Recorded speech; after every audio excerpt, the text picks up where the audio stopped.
What the agent does on every run. Before we click anything, here is what the agent does on every run. First, it takes a screenshot of your home page so it can compare the result later.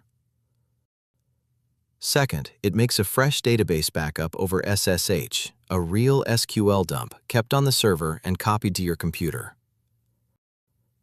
Third, it records the current version of every plugin and of WordPress core. This is what it will roll back to if something breaks. Fourth, it runs a baseline HTTP check to confirm the site is healthy before updating anything. Fifth, it updates plugins one at a time. After each plugin, it checks HTTP again. If the site went from healthy to broken, it rolls that single plugin back to its previous version. We call this pinpoint rollback.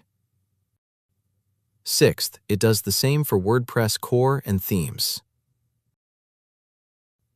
Seventh, it logs into the admin panel using a real browser running quietly in the background, takes another screenshot, and compares it to the one from the start.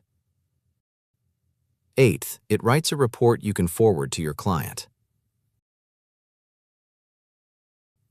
The whole thing takes between 30 seconds and a few minutes per site, depending on how many updates are pending.